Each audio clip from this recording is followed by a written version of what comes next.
السلام علیکم ورحمۃ اللہ وبرکاتہ۔ الحمدللہ والصلاة والسلام علی رسول اللہ، اما بعد۔ حاضرین کرام، آج میں آپ لوگوں کو احادیث رسول اکرم صلی اللہ علیہ وسلم کی روشنی میں عید اس کے چند اہم مسائل بتلانا چاہتا ہوں۔ اللہ تعالی ہم سب کو ہمیشہ خوش و خرم رکھے اور شریعت اسلامیہ کے مطابق عید منانے کی توفیق عطا کرے۔ آئیے آج ہم سب مل کر کے عید منائیں، اور عید منانے سے پہلے ضروری ہے کہ ہم عید کب منائیں گے، کیسے منائیں گے، اس میں کیا کیا کریں گے، کیا کیا نہیں کریں گے، ان ساری چیزوں کا جاننا ضروری ہے۔ تو آئیے سب سے پہلے ہم یہ جانیں کہ اسلام میں عید کا حکم کیا ہے۔ تو اس کا مختصر جواب یہ ہے کہ اسلام کے اندر عید یہ سنت مؤکدہ ہے، یعنی ایسی سنت ہے جسے اللہ کے رسول اکرم صلی اللہ علیہ وسلم نے خود کیا ہے، منایا ہے، عید کی نماز پڑھی ہے، اور صحابہ کرام اور ازواج مطہرات کو اس پر ابھارا ہے، اور اللہ کے رسول اکرم صلی اللہ علیہ وسلم نے عید پر مداومت اور ہمیشگی برتی ہے۔ چنانچہ اکثر علماء کرام کا رجحان یہی ہے کہ صلاۃ عید یہ سنت مؤکدہ ہے۔ یہ الگ بات ہے کہ چند کم لوگ عید کی نماز کو واجب کہتے ہیں، لیکن حقیقت میں یہ واجب نہیں ہے، یہ سنت مؤکدہ ہے۔ ایک بات تو یہ ہے۔ دوسری بات، عید میں کون کون جائیں گے عیدگاہ میں؟ سارے لوگ، عورتیں، مرد، بوڑھے، بچے، بچیاں، سارے لوگ عید کے اندر جائیں گے عیدگاہ کے اندر، یہاں تک کہ اگر کوئی عورت نفاس کی حالت میں ہے یا حیض کی حالت میں ہے تو وہ بھی جائے گی، بات آگے آ رہی ہے۔ تیسری بات ذرا یہ بھی جان لیجئے، اسلام میں کتنی عید ہے؟ حقیقت میں اسلام کے اندر کتنی عید ہے؟ جبکہ ہم نے جب سے آنکھیں کھولی ہیں، غیر مسلموں کے ہاں، ہمارے ہاں بہت سارے عید کا رواج پایا جاتا ہے۔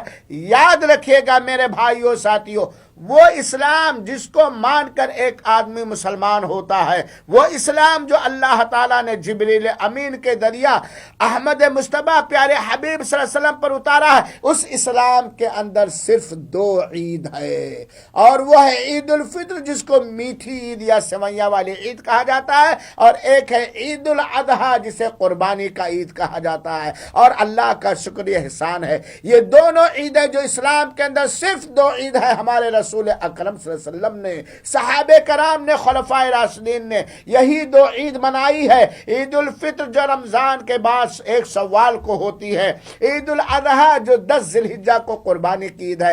اس کے علاوہ اسلام میں کوئی تیسری عید نہیں ہے۔ اور آپ غور کیجئے، یہ دونوں عیدیں دو بڑی بڑی عبادت کے بعد ہیں۔ عید الفطر جسے میٹھی عید یا سویاں والی عید کہا جاتا ہے، یہ رمضان المبارک کے گزارنے کے بعد ہے، 1 شوال کو ہوتا ہے۔ اور عید قربہ جو حج کی ادائیگی کے بعد ہوتا ہے، 10 ذی الحجہ کو ہوتا ہے، جس میں اللہ تعالیٰ کے قربت حاصل کرنے کے لیے بکرے ذبح کر کے عید اور خوشیاں منائی جاتی ہیں۔ اس کے علاوہ اسلام میں کوئی عید نہیں، نہ عید معراج، نہ عید میلاد النبی، اور نہ عید رجب، نہ عید غدیر، کوئی عید نہیں ہے۔ وہ اسلام جو پیارا مذہب ہے، اللہ کا پسندیدہ مذہب، اس کے اندر صرف دو عید ہے۔ اس سے ہم یہ بتلانا چاہتے ہیں، یہ عید معراج النبی جو مناتے ہیں، عید میلاد النبی جو مناتے ہیں، 12 وفات جو مناتے ہیں، یہ شب معراج جو مناتے ہیں، یہ سب ان لوگوں کے دین میں ہے جو سنی مسلمان نہیں ہیں، بلکہ دوسرے دینوں سے ان کا تعلق ہے، یہودیوں اور نصرانیوں سے جن کا تعلق ہے۔ عید کے نماز کا وقت کیا ہے؟ عید کی نماز کا وقت ہے کہ جب سورج نکلنے کے بعد، دن نکلنے کے بعد کم سے کم 2.5 میٹر یا 3 میٹر اوپر چلا جائے، اس وقت سے شروع ہوتا ہے۔ سورج نکلنے کے بعد 2.5 میٹر یا 3 میٹر اوپر چڑھ جائے، اس وقت سے عید کا وقت شروع ہوتا ہے، اور زوال سے 15 منٹ تک پہلے، زوال سے 15 منٹ پہلے تک ہوتا ہے۔ عید کی نماز میں صرف 2 رکعت ہے. پہلی رکعت میں تکبیر تحریمہ کے بعد 7 تکبیر کہنی پڑے گی اور دوسری رکعت میں تکبیر تحریمہ کے بعد 5 تکبیر کہی جائے گی. اور پہلی رکعت میں سورہ فاتحہ کے بعد سورہ اعلیٰ اور دوسری رکعت میں سورہ فاتحہ کے بعد سورہ غاشیہ پڑھنا یہ سنت ہے. تو 2 ہی رکعت عید کے ہے. عید کی 2 ہی رکعت ہے. امام صاحب تکبیر تحریمہ کہہ کے نیت باندھیں گے، پھر اللہ اکبر 7 مرتبہ 7 تکبیر زوائد کہیں گے اور پھر سورہ فاتحہ پڑھیں گے، پھر غاشیہ پڑھیں گے. دوسری سورت بھی پڑھنا جائز ہے اور دوسری رکعت میں اٹھنے کے بعد 5 تکبیر زوائد کہیں گے، پھر سورہ فاتحہ پڑھیں گے، سورہ غاشیہ پڑھیں گے، دوسری سورت بھی پڑھنا جائز ہے. بس تو یہ ہے عید کی نماز. عید کی نماز سے پہلے کوئی نماز نہیں ہے. عیدگاہ میں عید کی نماز سے پہلے کوئی نماز نہیں ہے. اور عید کی نماز کے لیے نہ اذان ہے اور نہ اقامت ہے. نہ اذان ہے اور نہ اقامت ہے. ہاں، عید کی نماز سے سلام پھیرنے کے بعد امام اٹھے گا اور مسلمانوں کو واعظ و نصیحت کرے گا اور جامع واعظ و نصیحت کرے گا. ہاں، اگر عیدگاہ میں تحیۃ المسجد بھی نہیں ہے، کہیں میدان میں گئے، میدان میں عید کی نماز پڑھنا یہ افضل اور بہتر ہے. لیکن اگر جگہ نہیں ہے تو جامع مسجدوں میں یا مسجدوں میں بھی عید کی نماز پڑھنا جائز ہے اور نماز میں سارے لوگ داخل ہوں گے. ہاں، اگر آپ مسجد کے اندر عید کی نماز پڑھنے گئے ہیں تو تحیۃ المسجد وہاں پڑھا جائے گا، ورنہ نہیں.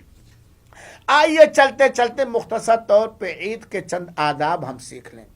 عید کا ادب یہ ہے، پہلا ادب کہ عید کا چاند نکلنے کے بعد ہی سے عیدگاہ جانے تک زیادہ سے زیادہ مردوں کو بلند آواز سے تکبیر کہنی چاہیے اور عورتوں کو آہستہ آہستہ اللہ اکبر لا الہ الا اللہ، اللہ اکبر واللہ اکبر وللہ الحمد. اور اسی طریقے سے دوسرا ادب یہ ہے کہ عید کے دن غسل کرنا چاہیے. غسل کرنا چاہیے سارے لوگوں کو. اور عید کے دن اچھے کپڑا پہننا چاہیے، خوشبو لگانا چاہیے. البتہ عورتیں اگر عید کے اندر جا رہی ہیں یا مسجد میں جا رہے ہیں تو وہ ایسی خوشبو نہیں لگائیں گے دوسروں کی ناک سڑ جائے، پھٹ جائے. وہ ایسی خوشبو لگائیں گے جو رنگ ہو اور وہ پردے کے اندر. عید کے دن خوشبو لگانا چاہیے. عید کے دن اچھے سے اچھا کپڑا پہننا چاہیے جو شریعت کے مطابق ہو. نیا پہننا زیادہ بہتر ہے. عید کے دن ایک راستے سے جانا چاہیے اور دوسرے راستے سے، عیدگاہ یا مسجد ایک راستے سے جائے اور دوسرے راستے سے واپس آئے. عید کے دن عید کی نماز سے پہلے کوئی سنت نہیں ہے. عیدگاہ سارے لوگ جائیں گے، یہاں تک کہ عورتوں کو بھی عیدگاہ لے جانے کا حکم دیا گیا ہے. اور اگر مسجدوں کے اندر عید کی نماز ادا کر رہے ہیں تو عورتوں کو مسجدوں کے اندر بھی لے جانا چاہے. حضرت ام عطیہ رضی اللہ تعالیٰ فرماتی ہیں کہ اللہ کے رسول اکرم صلی اللہ علیہ وسلم نے ہمیں حکم دیا عید الفطر اور عید الاضحیٰ میں شادی شدہ، حیض والیاں اور غیر شادی شدہ ساری خواتین کو لے کر نکلیں. اور اگر کسی کے پاس دوپٹہ نہیں ہے تو وہ بہن اپنے دوپٹے کا آدھا حصہ کاٹ کر کے اس بہن کو دے دے جس کے پاس دوپٹہ نہیں. گویا بخاری شریف اور مسلم شریف کی روایت سے صاف واضح ہے، واضح نہیں بلکہ آقا نامدار کا حکم ہے کہ عید کے دن عورتیں بھی عیدگاہ میں جائیں گی پردے کے ساتھ، اگرچہ وہ حیض اور نفاس کی حالت ہی میں کیوں نہ ہو. وہ مسلمانوں کی دعاؤں میں شریک رہیں گی، نماز سے الگ رہیں گی. ہاں، اگر مسجد کے اندر عید کی نماز پڑھی جا رہی ہے بقرعید کی، تب ایسی صورت میں عورتیں نہیں جائیں گی کیونکہ نماز کی مسجد کے اندر عورتوں کا حیض و نفاس کے اندر جانا صحیح نہیں. لیکن عیدگاہ میں ہے، میدان میں پڑھیں تو عورتوں کو لے جانا چاہیے اور اللہ کے رسول اکرم صلی اللہ علیہ وسلم نے اس کا حکم دیا. یہاں 2 بات بڑے افسوس کے ساتھ آپ لوگوں سے بات کہنی پڑتی ہے کہ ہمارے ملکوں کے بہت سارے علماء کہتے ہیں کہ نہیں، عورتوں کا عید کی نماز کے لیے عیدگاہ جانا یا پاکی کے حال میں مسجد میں جانا یہ فتنے کا سبب ہے. میرے بھائیو، آپ زیادہ جانتے ہیں کہ آپ کا اللہ زیادہ جانتا ہے. دین کس پر مکمل ہوا؟ عام مولویوں پر، عام مفتیوں پر؟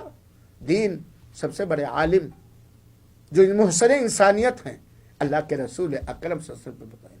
ہر زمانے میں عورتوں کے بارے میں فتنہ رہا ہے اور عورتوں کا اللہ کے رسول نے خود کہا ہے ہم نے اپنے امتیوں پر سب سے بڑا فتنہ عورتوں کا فتنہ ڈالا ہے. اللہ کے رسول نے کہا کہ عورتوں کا فتنہ ہمارے امتیوں کے لیے سب سے بڑا فتنہ ہے. اس کے باوجود بھی اللہ کے رسول اکرم صلی اللہ علیہ وسلم حائضہ عورتوں کو بھی عیدگاہ جانے کا حکم دیا ہے اور یہ دین مکمل ہو گیا ہے. چنانچہ عورتوں کو لے جایا جائے گا پردے کے ساتھ، احترام کے ساتھ انہیں عید میں لے جایا جائے گا. اور آج آپ عید میں لے جانے میں، عیدگاہ میں جانے میں بہت سارے فتنے آپ کو نظر آتے. محرم میلے میں آپ کو فتنے نظر آتے ہیں. عید میلاد النبی کے جلوس میں آپ کو فتنے نہیں نظر آتے. آپ کے کپڑے آپ کی بیوی اور رمضان کے آخری عشرے میں جا کے دکان مول خریدے، آپ کو فتنے نہیں نظر آتے. دوسروں کی شادیوں میں آپ کی بیوی، آپ کی بیٹیاں بے پردہ جائیں، آپ کو فتنے نہیں نظر آتے.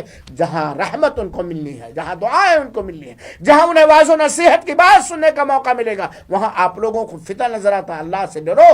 عورتوں پہ پابندی لگانے والوں اللہ سے ڈرو اور عورتوں کے لیے عیدگاہ میں انتظام کرو. دلیل میں دیتا ہوں، اللہ کے رسول اکرم صلی اللہ علیہ وسلم نے مردوں کو مخاطب کرنے کے بعد عیدگاہ میں عورتوں کے قریب گئے اور کہا اے عورتوں کی جماعت تم صدقہ کرو کیونکہ تم زیادہ جہنم میں جاؤ گی. عورتوں نے اپنے کانوں کی بالیاں ڈال دی کہ حدیث آپ کو جب چندہ کرنا ہو تو یہ حدیثیں آپ کو بہت نظر آتی ہیں اور یہاں نہیں نظر آتی کہ عیدگاہ میں جانے سے عورتوں کو عید کی نماز پڑھنے سے آپ منع کرتے ہیں.